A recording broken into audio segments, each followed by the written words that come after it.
Flight 358 Air France Flight 358 was meant to be just another transatlantic journey from Paris to Toronto. But August 2, 2005 had other plans. The Airbus A340 approached Toronto Pearson International Airport through one of the worst thunderstorms in recent memory.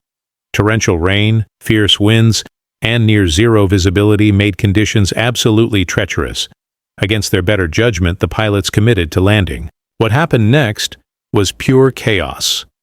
The aircraft touched down dangerously late, roughly 4,000 feet down a 9,000-foot runway. On the rain-soaked tarmac, the massive jet couldn't brake in time. It screamed past the runway's end at nearly 90 miles, plummeting into a ravine.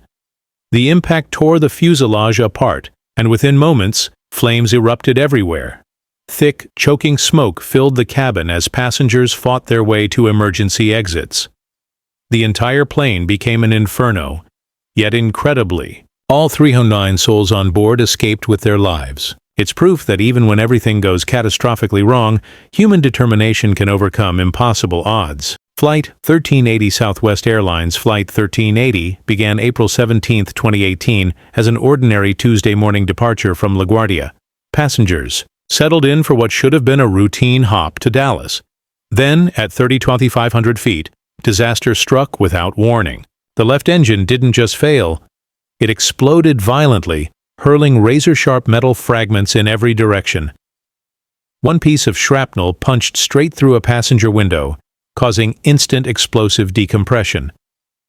Jennifer Reardon, seated by that window, was partially sucked out of the aircraft as the cabin pressure equalized with the thin air outside. Fellow passengers desperately grabbed her, fighting against the hurricane-force winds to pull her back inside. Captain Tammy Jo Schultz, a former Navy combat pilot who'd flown FA-18 Hornets, took command like the warrior she was. With ice-cold composure, she guided the crippled Boeing 737 toward Philadelphia International Airport. While Jennifer tragically didn't survive, Captain Schultz's exceptional skill saved 148 other lives that day. The investigation revealed metal fatigue in a single fan blade, a microscopic crack that grew into catastrophe.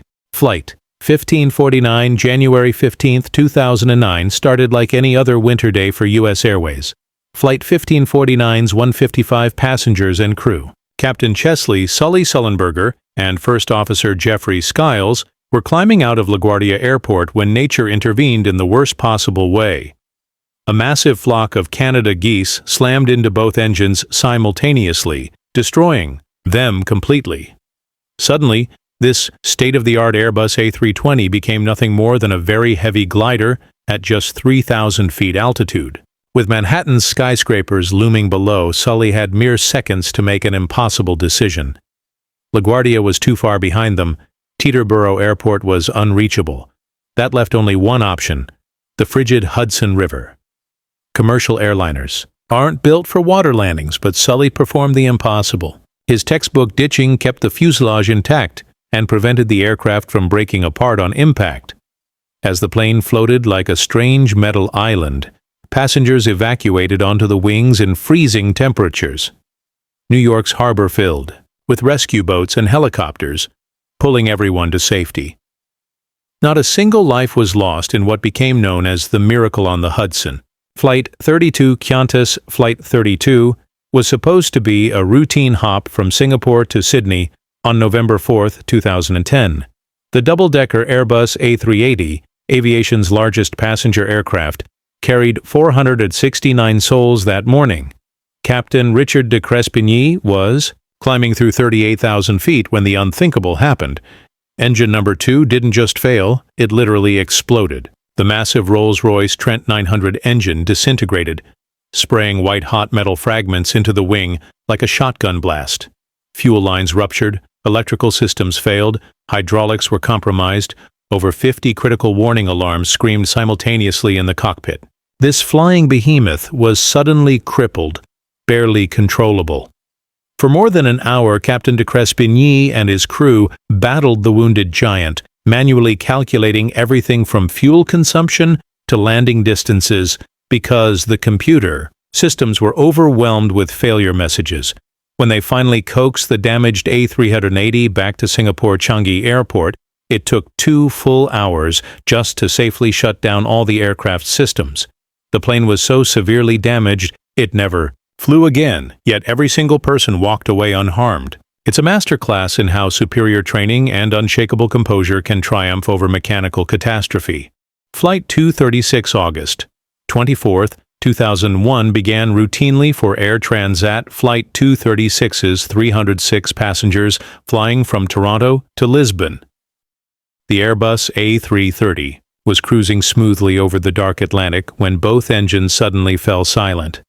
A massive fuel leak had drained the tanks completely. They were now flying a 200-ton glider at 39,000 feet with nothing but ocean below. Captain Robert Pichet and First Officer Dirk de Jager faced every pilot's worst nightmare: total engine failure with nowhere to land. But these weren't ordinary pilots. For 19 agonizing minutes, they kept the powerless aircraft airborne, carefully managing every degree of descent. They calculated glide ratios, wind patterns, and descent rates with mathematical precision. Miraculously, they spotted the Azores, tiny Portuguese islands scattered across the Atlantic like stepping stones. Legis Air Base had a runway, but it was barely long enough for a powered landing, let alone a dead-stick approach. Captain Pichet threaded the needle perfectly, touching down on that narrow strip of concrete after gliding an incredible 75 miles without engine power. Every passenger and crew member survived what should have been an impossible situation. Flight 38 British Airways. Flight 38 was completing its final approach to London Heathrow on January 17, 2008, after the long journey from Beijing. Captain Peter Burkle had the Boeing 777-200ER lined up perfectly for runway 27L when disaster struck just 2 miles from touchdown.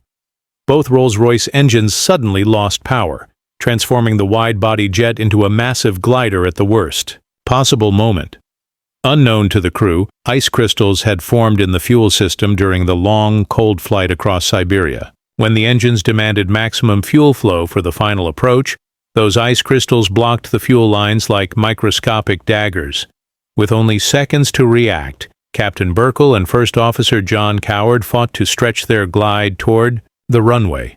They almost made it. The 777 touched down just short of the threshold, its landing gear collapsing on impact as it skidded through the grass. The aircraft was destroyed, but all 152 people aboard survived what could have been a catastrophic crash. It's remarkable how something as delicate as ice crystals could bring down one of the world's most advanced aircraft, yet skilled pilots could still save every life on board. Flight 16 LOT, Polish Airlines. Flight 0116 departed Newark Liberty International Airport on November 1, 2011, bound for Warsaw with 231 passengers and crew. The Boeing 767-300ER crossed the Atlantic without incident, but as Captain Tadeusz Rona began his approach to Warsaw Chopin Airport, the landing gear refused to extend.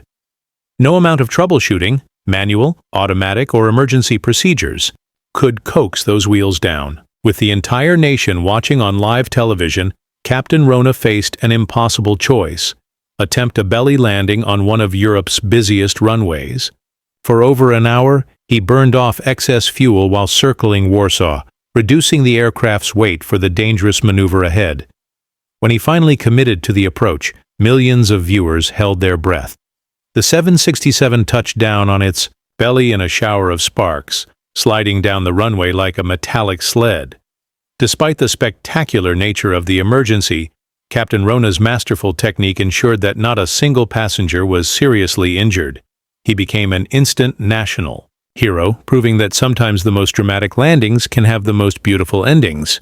Flight 30 Qantas Flight 30 was cruising peacefully at 29,000 feet on July 25, 2008, 3 hours into its journey from Hong Kong to Melbourne. The Boeing 747-400 carried 365 passengers and crew through clear skies when a thunderous bang shook the aircraft. Suddenly, a gaping hole appeared in the fuselage. An oxygen tank in the cargo hold had exploded with tremendous force, tearing through metal and into the passenger cabin. The hole was large enough for a person to crawl through, and the cabin instantly depressurized. Oxygen masks dropped as temperatures plummeted and the aircraft shook violently. Captain John Bartels immediately initiated an emergency descent, diving toward thicker air where his passengers could breathe. Despite the terrifying sight of sky visible through the side of their aircraft, passengers remained remarkably calm. Captain Bartels diverted to Manila, Philippines, where he executed a flawless emergency landing. Incredibly, no one was seriously injured despite flying for hours with a massive hole in their plane. Later investigation revealed a rare manufacturing defect in the oxygen tank. A one-in-a-million failure that could have been catastrophic, but instead became a testament to both aircraft engineering and pilot skill. Flight 345. Southwest Airlines Flight 345 was completing what should have been a routine evening arrival at LaGuardia Airport on July 22, 2013. Captain Michael Bugno was flying as first officer under Captain Barb Bainbridge when their Boeing 737-700 approached runway 4 from Nashville. Everything appeared normal until the moment of touchdown. Then the nose landing gear simply collapsed.